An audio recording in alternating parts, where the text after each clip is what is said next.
2020년 9월 전 세계 천문학자들이 경악했습니다. 금성의 대기에서 포스핀이라는 기체가 발견됐기 때문입니다. 포스핀은 지구에서 생명체만이 만들어낼 수 있는 물질로 알려져 있습니다. 혹시 금성에 생명체가 있는 걸까요? 금성은 표면 온도가 470도에 달하고 대기압은 지구의 90배이며 황산 구름이 하늘을 뒤덮은 지옥 같은 행성입니다. 납도 녹아내리는 이 환경에서 어떻게 생명체가 존재할 수 있다는 걸까요? 하지만 과학자들은 금성이 한때 지구처럼 바다가 있는 온화한 행성이었을 수 있다고 말합니다. 그리고 그때 탄생한 생명체가 지금까지 살아남았을 가능성을 제기하고 있습니다. 오늘은 금성에서 발견된 생명체의 흔적, 그리고 이 지옥 같은 행성에 정말 생명이 존재할 수 있는지 살펴보겠습니다. 금성은 태양계에서 지구와 가장 가까운 행성입니다. 크기도 지구보다 약 20% 작을 뿐이고 내부 구조도 비슷해서 지구의 쌍둥이 행성이라고 불리죠. 맨눈으로도 쉽게 볼 수 있는데 태양과 달 다음으로 하늘에서 가장 밝은 천체이기 때문입니다. 새벽이나 저녁에 유독 밝게 빛나는 별이 보인다면 그게 바로 금성입니다. 하지만 가까이 가보면 상황이 완전히 달라집니다. 금성의 표면 온도는 약 470도입니다. 납이 녹는 온도가 327도니까 금성 표면에서는 납이 물처럼 흘러내리는 거죠. 대기압은 지구의 92배로 수심 900m 바다 밑바닥에서 받는 압력과 같습니다. 대기의 96%가 이산화탄소이고 구름은 황산으로 가득 차 있습니다. 썩은 달걀 냄새가 진동하는 유독 가스 속에서 시속 360km의 바람이 휘몰아칩니다. 한마디로 태양계에서 가장 지옥 같은 환경이죠. 1982년 소련의 베네라 13호가 금성 표면에 착륙했는데 이 최첨단 탐사선이 버틴 시간은 고작 127분이었습니다. 어떤 재난도 견딜 수 있게 설계된 기계가 2시간 만에 녹아내린 겁니다. 그런데 이런 환경에서 생명체가 살고 있다고요? 상식적으로 말이 안 됩니다. 하지만 과학자들이 주목한 건 금성의 현재가 아니라 과거였습니다. 약 30억 년 전, 금성은 지금과 완전히 다른 행성이었을 수 있습니다.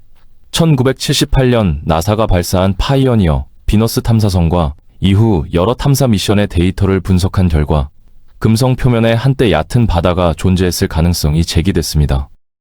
그때 태양은 지금보다 20% 어두웠고 금성의 온도는 최저 20도에서 최고 50도 사이를 오갔을 것으로 추정됩니다. 지구와 비슷한 생명체가 살기에 완벽한 환경이었을 수 있다는 거죠. 과학자들은 금성이 지구와 비슷한 재료로 만들어졌지만 이후 완전히 다른 진화 경로를 걸었다고 봅니다. 금성의 자전 주기는 지구 시간으로 117일인데 한때는 지구처럼 하루가 24시간에 가까웠을 수도 있습니다. 열대지방에 넓은 육지가 있었고 바다에서 증발한 수증기가 구름을 만들어 태양열을 반사했을 겁니다. 20억에서 30억 년 동안 이런 환경이 유지됐다면 생명체가 탄생하고 진화하기에 충분한 시간이었습니다. 그런데 약 7억 년 전 금성에 대재앙이 닥쳤습니다.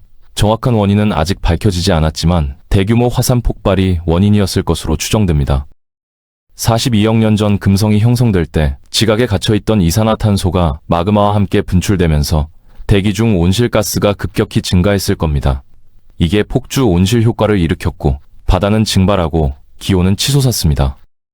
지구에서도 비슷한 일이 있었는데 시베리아 트랩이라는 300만 제곱킬로미터 규모의 화산지대에서 200만 년간 대분출이 일어났고 이게 대멸종을 일으켰습니다. 금성에서는 이보다 훨씬 극단적인 일이 벌어진 거죠. 그렇다면 그때 살았던 생명체는 어떻게 됐을까요?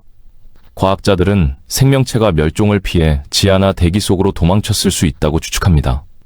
지구에도 극한 환경에서 살아남는 생명체가 있거든요. 데이노코쿠스 라디오두란스라는 박테리아는 국제우주정거장 바깥에서 3년간 노출된 뒤에도 살아남았습니다. 미세 중력, 강력한 자외선, 절대 영도에 가까운 온도를 견딘 겁니다. 4억 년 전 지구에는 루카라고 불리는 최초의 공통 조상 미생물이 있었는데 이 녀석은 지하 깊은 곳에 철과 황이 풍부한 열수구에서 살았습니다. 공기도 안 마시고 햇빛도 없이 수소와 이산화탄소와 질소만으로 유기물을 만들어 생존했죠. 지구의 모든 생명체가 이 미생물에서 시작됐습니다. 2020년 과학자들이 금성 대기에서 포스핀을 발견한 건 이런 맥락에서 엄청난 의미를 가집니다. 포스핀은 인 원자 하나와 수소 원자 3개로 이뤄진 분자인데 지구에서는 생명체만 이걸 만들 수 있습니다. 인간이 제1차 세계대전에서 독가스로 사용하기도 했고 지금도 농업용 훈증제로 쓰이죠. 하지만 자연에서 포스핀은 혐기성 박테리아가 만듭니다. 산소가 없는 환경, 예를 들어 쓰레기 매립지나 늪지대에서 사는 미생물들이 대사 과정에서 이 가스를 배출합니다. 연구진은 세계 최대의 전파 망원경인 제임스 클라크 맥스웰 망원경과 아타카마 대형 밀리미터 배열 망원경을 사용해서 금성대기의 미량가스를 측정했습니다. 그리고 포스핀의 흔적을 발견한 겁니다. 문제는 금성대기에 포스핀이 있으면 안 된다는 겁니다. 포스핀은 만들기 극도로 어려운 물질이고 금성 구름 속의 화학 물질들이 이 분자를 관측 가능한 양이 축적되기 전에 파괴해버려야 합니다. 그런데 포스핀이 감지됐다는 건 뭔가가 계속해서 이 물질을 만들어내고 있다는 뜻입니다. 일부 과학자들은 아직 결론을 내리기 이르다고 말합니다. 데이터 검증이 더 필요하고 망원경이나 데이터 처리 과정에서 잘못된 신호가 포스핀처럼 보였을 수도 있다는 거죠. 하지만 만약 포스핀이 정말 금성 구름 속에 떠다니고 있다면 두 가지 가능성이 있습니다. 외계 생명체가 인과 수소 원자를 결합시키고 있거나 우리가 아직 모르는 완전히 새로운 화학 반응이 생명체 없이 포스핀을 만들어내고 있거나 흥미로운 건 금성구름에 생명의 기본 재료가 다 있다는 겁니다. 황산구름이 있긴 하지만 동시에 햇빛, 물, 유기분자도 존재합니다. 과학자들은 거의 60년 전부터 금성구름층 중간 부근에 생명체가 살 수 있다고 추측해왔습니다. 그 고도에서는 온도와 기압이 지구와 거의 비슷하고 외계 미생물이 대사에 사용할 수 있는 분자들이 대기 중에 떠다니고 있거든요. 금성 구름에서 박테리아 같은 생명체를 찾는 게 중요한 이유가 있습니다. 지구에서 가장 오래된 생명체의 증거는 그린란드에서 발견된 스트로마톨라이트라는 시아노박테리아 화석인데 이게 약 37억 년 전 것입니다. 극한 환경에서 생명체가 살 수 있다는 건 이미 알려진 사실이고 금성도 예외가 아닐 수 있다는 겁니다.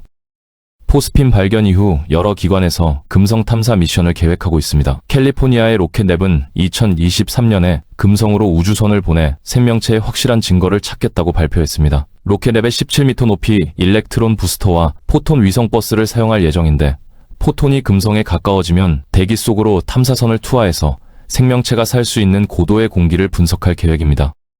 나사도 움직이고 있습니다. 차세대 디스커버리 미션의 최종 후보 4개 중 2개가 금성을 목표로 하고 있죠. 다빈치 플러스 미션은 탐사선을 금성의 두꺼운 대기 속으로 보내면서 데이터를 수집하고 베리타스 미션은 궤도에서 금성 표면을 정밀하게 지도로 만들어 화산 활동과 판 구조론이 현재도 활발한지 확인할 예정입니다. 많은 행성 과학자들이 금성이 과소평가되고 있다고 말합니다. 금성에 대한 탐사 미션을 더 많이 보내서 행성의 역사와 진화를 자세히 이해해야 한다는 거죠. 이건 단순히 금성을 연구하는 것 이상의 의미가 있습니다. 금성에 무슨 일이 일어났는지 알면 지구가 다음 차례가 될 수 있는지도 예측할 수 있기 때문입니다. 결국 금성은 2가지 중요한 질문을 던지고 있습니다. 지옥 같은 환경에서도 생명체가 살아남을 수 있을까? 그리고 지구도 언젠가 금성처럼 될 수 있을까? 포스핀의 발견이 외계 생명체의 증거인지 아닌지는 아직 확실하지 않습니다. 하지만 확실한 건 우리가 태양계에서 가장 가까운 행성에 대해 아직 모르는 게 너무 많다는 사실입니다. 앞으로의 탐사 미션이 이 질문들의 답을 줄 수 있기를 기대합니다.